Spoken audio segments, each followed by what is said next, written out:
नमस्कार। देश और दुनिया की छोटी बड़ी महत्वपूर्ण खबरों के लिए जुड़े रहिए हमारे चैनल न्यूज़ आज से। और अगर आपको हमारा चैनल पसंद आए तो लाइक, शेयर और सब्सक्राइब ज़रूर करें। शुरुआत करते हैं आज की बड़ी खबर से। इंडिया में अब तक कोविड-19 के पॉजिटिव केसेस 13,430 रिकॉर्ड हुए हैं, जिसमें डेथ 448 हो चुकी हैं। रिकवर्ड केसेस 1,768 बताए जा रहे हैं। वहीं वर्ल्ड में इस समय तक 21,81,125 केसेस हो चुके हैं। डेथ्स 1,45,463 हो चुकी हैं और रिकवर्ड केसेस 5,47,014 हो चुके हैं। केंद्रीय स्वास्थ्य और परिवार कल्याण मंत्रालय के मुताबिक देश में पिछले 24 घंटे में 826 पॉजिटिव केस सामने आए हैं, जबकि 28 की मौत हो गई है। पश्चिम बंगाल में आज तक कोरोना के 144 सक्रिय मामले हैं। राज्य में 10 लोगों की मौत हो गई है। बिहार में 6 और पॉजिटिव केस पाए गए हैं। इसके साथ ही राज्य में कोरोना के कुल मामले 80 हो गए हैं। ये सभी 6 लोग एक ही परिवार के हैं जो कोरोना से संक्रमित हैं। अरुणाचल प्रदेश के पहले कोरोना पॉजिटिव मरीज का तीसरा और चौथा टेस्ट लगातार नेगेटिव आया है। राज्य में कोरोना पॉजिटिव के केस 0 हैं। गोवा में कोरोना वायरस का कोई नया मामला सामने नहीं आया है। राज्य में कोरोना के कुल 7 मामले हैं, जिनमें से 6 ठीक हो गए हैं और उन्हें अस्पताल से छुट्टी दे दी गई है। मुंबई में आज कोरोना के 107 नए मामले, 3 की मौत। मुंबई में आज 107 नए कोरोना पॉजिटिव केस सामने आए हैं, 3 की मौत हो गई है। इसके साथ ही शहर में पॉजिटिव मामलों की कुल संख्या 2043 हो गई है और 116 लोगों की मौत हो चुकी है। उत्तराखंड में आज कोई नया कोरोना वायरस पॉजिटिव केस नहीं रिपोर्ट किया गया। राज्य में कुल पॉजिटिव मामलों की संख्या 37 है, जिनमें से 9 डिस्चार्ज हो चुके हैं। पंजाब में आज 11 नए मामले सामने आए हैं। इसके साथ राज्य में कोरोना के कुल 197 मामले हो गए हैं, जिनमें से 29 ठीक हो गए हैं और 14 की मौत हो गई है। केरल में आज कोरोना के 7 नए मामले सामने आए हैं। इन 7 में 5 लोगों ने विदेश यात्रा की थी और 2 लोग स्थानीय संक्रमित मरीज के संपर्क में थे। मध्य प्रदेश में कोरोना से संक्रमित मरीजों की संख्या 1115 हो गई है, जिनमें इंदौर से 701 और भोपाल से 196 शामिल हैं। कर्नाटक में 2 और कोरोना के मामले सामने आए हैं। पिछले 24 घंटे में 36 नए मामले सामने आए। राज्य में संक्रमित मरीजों की कुल संख्या 315 हो गई है, जिनमें 82 डिस्चार्ज और 13 मौतें शामिल हैं। असम में 2 और पॉजिटिव मामले सामने आए हैं। दोनों लोग मरकज में शामिल होने वाले व्यक्ति के संपर्क में थे। यहाँ संक्रमित मरीजों की संख्या 34 हो गई है, जबकि 5 ठीक हो गए हैं। मुंबई के धारावी में 26 नए मामले रिपोर्ट किए गए। यहाँ कुल मामलों की संख्या 86 हो गई है, जिनमें 9 लोगों की मौत हो चुकी है। कश्मीर डिवीज़न से 14 नए मामले सामने आए हैं। कुल मामले 314 हो गए हैं, जिनमें से 54 जम्मू से और 260 कश्मीर से हैं। पंजाब में 2 और लोग कोरोना पॉजिटिव मिले हैं, दोनों जालंधर जिले के हैं। बिहार में 2 और कोरोना वायरस मरीजों की पुष्टि। अब प्रदेश में संक्रमित मरीजों की संख्या बढ़कर 74 हो गई है। तमिलनाडु में कोरोना वायरस के 25 नए मामले सामने आए हैं। इसी के साथ प्रदेश में संक्रमित मरीजों की संख्या बढ़कर 1267 हो गई है। कर्नाटक में कोरोना वायरस के 34 नए मामले दर्ज किए गए। इसी के साथ राज्य में कोरोना के मामलों की कुल संख्या 313 हो गई है। 13 लोगों की मौत हो चुकी है। 82 मरीज ठीक हो चुके हैं।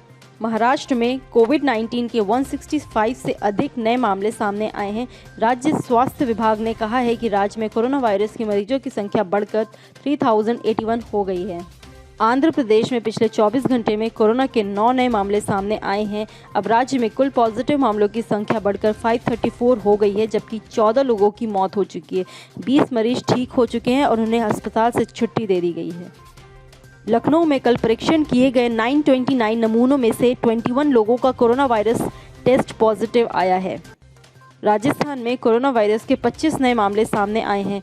राज्य स्वास्थ्य विभाग ने कहा है कि अजमेर में 1, बीकानेर में 1, झुंझुनू में 2, जोधपुर में 10 और टोंक में 11 नए मरीज मिले हैं। राज्य में कुल पॉजिटिव मरीजों की संख्या 1101 हो गई है। मध्य प्रदेश के इंदौर में कोविड-19 के 42 नए मामले सामने आए हैं। स्वास्थ्य अधिकारी ने कहा है कि प्रदेश में संक्रमित मरीजों की संख्या बढ़कर 980 हो गई है। दिल्ली में एक पिज्जा डिलीवरी करने वाले आदमी की लापरवाही 72 परिवारों पर भारी पड़ गई। दरअसल यह शख्स कोरोना पॉजिटिव निकला है। इसके बाद साउथ दिल्ली के हौज खास और मालवीय नगर के 72 परिवारों को होम क्वारंटीन कर दिया गया है। साथ ही संपर्क में आए 17 डिलीवरी बॉयज को भी क्वारंटीन किया गया है। साउथ दिल्ली जिले के डीएम बीएन मिश्रा ने बताया कि डिलीवरी बॉय के संपर्क में 72 परिवार आए थे। अभी तक इन लोगों का टेस्ट नहीं किया गया है। सभी लोगों को होम क्वारंटीन किया गया है। अगर इन लोगों में कोरोना के लक्षण मिलते हैं तो इनकी जांच की जाएगी। अधिकारियों ने इन सभी 72 परिवारों की पहचान गुप्त रखी है। गर्मी में भी कम नहीं होगी कोरोना की महामारी, आईसीएमआर ने दूर किया भ्रम। आईसीएमआर के मुख्य महामारी विज्ञानी गंगा खेडकर ने बताया है कि अभी तक इस वायरस ने गर्मी का पूरा मौसम नहीं देखा है, इसलिए गर्मी के मौसम में वायरस पर होने वाले प्रभाव को देखा जाएगा। उन्होंने कहा है कि वर्तमान में इस बात का कोई सबूत नहीं है कि यह बीमारी गर्मी के मौसम में खत्म हो जाएगी। डॉक्टर रमन ने कहा है कि लोगों का मानना है कि गर्मी के मौसम में छींकने पर निकलने वाली छोटी बूंदें जल्द सूख जाएंगी और इससे संक्रमण का खतरा कम हो जाएगा। उन्होंने आगे कहा है कि अगर इस बात का कोई सबूत मिलता है तो हम इसकी जानकारी साझा करेंगे, लेकिन वर्तमान में कोरोना के गर्मी के मौसम में खत्म होने का कोई सबूत नहीं है। हालांकि एम्स के डायरेक्टर डॉक्टर रणदीप गुलेरिया ने 17 मार्च को ही बता दिया है कि गर्मी से कोरोना वायरस पे कोई भी फर्क नहीं पड़ेगा। भारतीय वैज्ञानिकों को बड़ी कामयाबी, खोजा कोरोना का जीनोम, वैक्सीन बनाने में मिलेगी मदद। कोरोना महामारी से पूरी दुनिया में जहां हाहाकार मचा है, वहीं गुजरात के वैज्ञानिक ने कोविड-19 वायरस का जीनोम सीक्वेंस खोज निकालने का दावा किया है। कोरोना की जंग में जहां इससे मदद मिलेगी, वहीं इसी वैक्सीन खोजने में ये मददगार होगा। गुजरात बायोटेक्नोलॉजी रिसर्च सेंटर के निदेशक चैतन्य जोशी ने खुद ट्वीट करके इसकी जानकारी दी। गुजरात के मुख्यमंत्री विजय रूपाणी ने इसे रीट्वीट करके वैज्ञानिकों को बधाई दी और मानव जाति कल्याण के लिए इसे एक मील का पत्थर बताया। जीबीआरसी ने कोरोना संक्रमित अलग अलग 100 लोगों के सैंपल लिए तथा उनका डीएनए टेस्ट किया।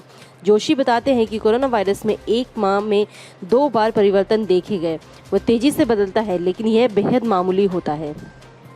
स्वास्थ्य विभाग की प्रधान सचिव डॉक्टर जयंती रवि ने बताया कि वैज्ञानिकों ने कोरोना वायरस के मूल को खोजा है। कोविड-19 में अब तक 9 म्यूटेशन पाए गए हैं। गुजरात के स्टेट लैब में 3 नए म्यूटेशन को खोजा गया है। इससे पहले 6 म्यूटेशन खोजे जा चुके हैं। शोध से कोविड की हिस्ट्री का पता चलेगा, साथ ही इसकी दवा या वैक्सीन इजाद करने में मदद मिलेगी। उल्लेखनीय है कि कोरोना की काट ढूंढने के लिए 6 भारतीय कंपनियां भी जुटी हुई हैं।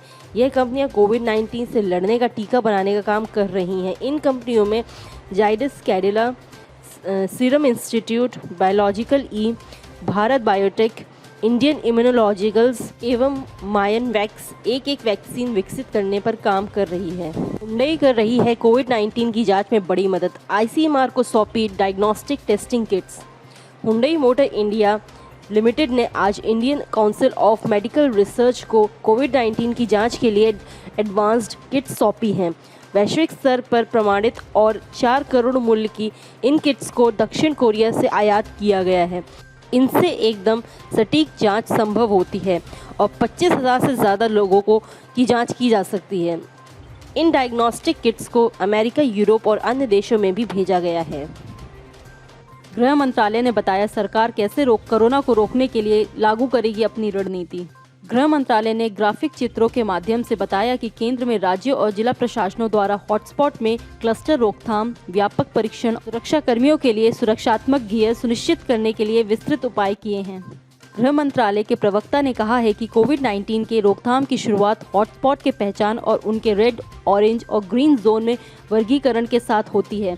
उन्होंने कहा है कि कोविड-19 के लिए रणनीतिक दृष्टिकोण में मोटे तौर पर रोकथाम वाले क्षेत्र को परिभाषित करना, परिधि नियंत्रण को लागू करना, बफर जोन को लागू करना, मामलों की सक्रिय खोज, संपर्क में आए लोगों की पहचान, क्वारंटीन, नैदानिक प्रबंधन और जनता के बीच जागरूकता पैदा करना शामिल है।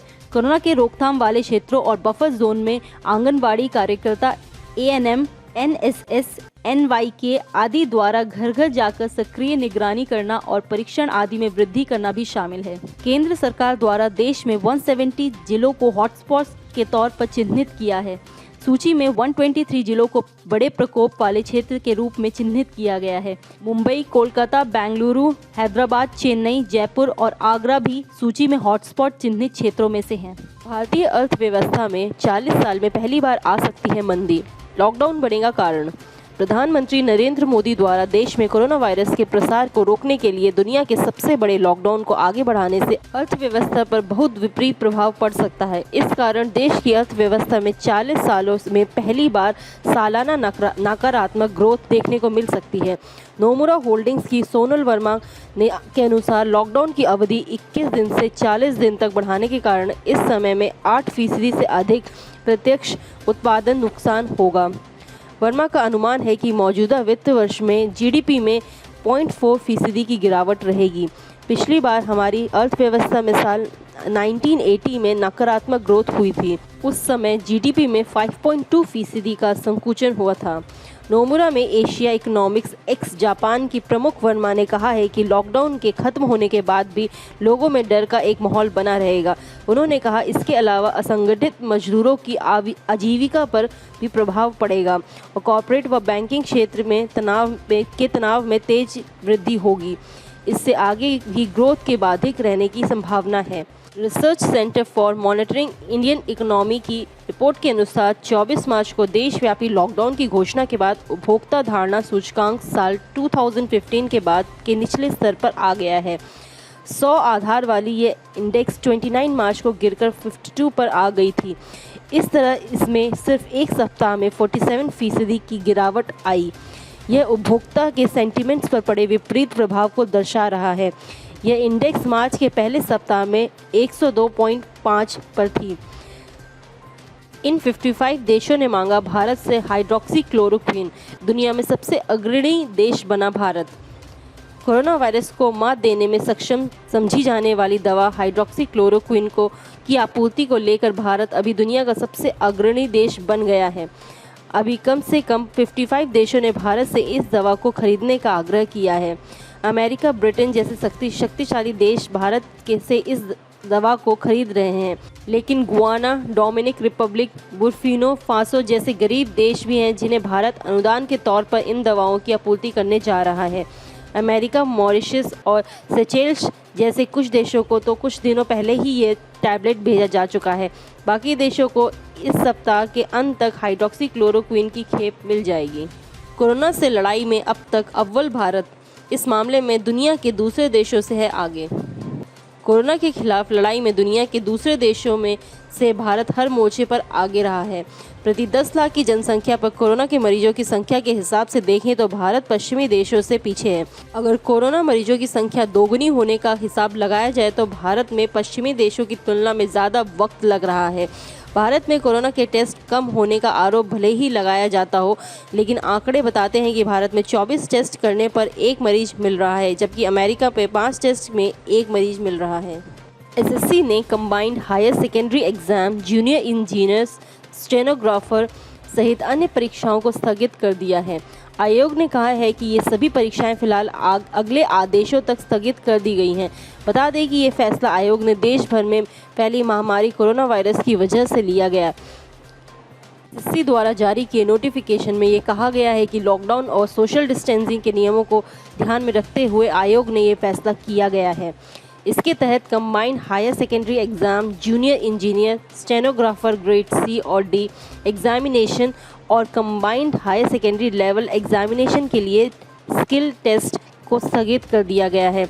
अब इन परीक्षाओं पर निर्णय 3 मई के बाद लिया जाएगा। दरअसल इन सभी परीक्षाओं की तारीखों जिनके लिए उम्मीदवारों को देश के अलग अलग हिस्सों में यात्रा करनी पड़ती है, इसलिए आयोग ने कहा है कि देश भर में लॉकडाउन खुलने के बाद जैसे हालात बनेंगे उसके आधार पर परीक्षा की तारीखों की घोषणा की जाएगी। वहीं डेट्स कमीशन की ऑफिशियल वेबसाइट ssc.nic.in पर और कमीशन की क्षेत्रीय और उप क्षेत्रीय ऑफिस की वेबसाइट पर जारी कर दी जाएगी।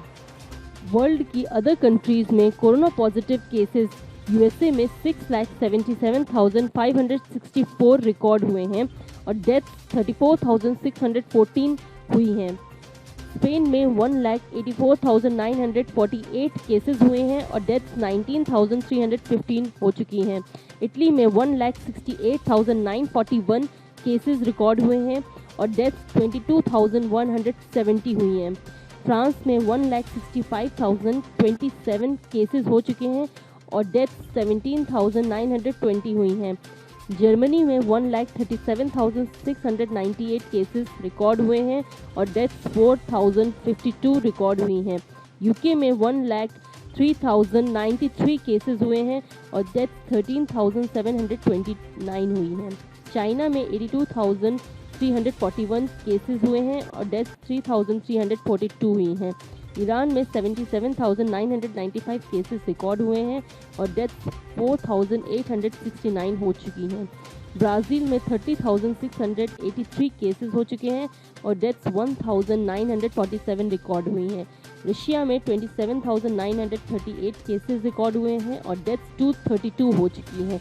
इजराइल में 12,758 केसेस हुए हैं और डेथ्स 142 रिकॉर्ड हो चुकी हैं।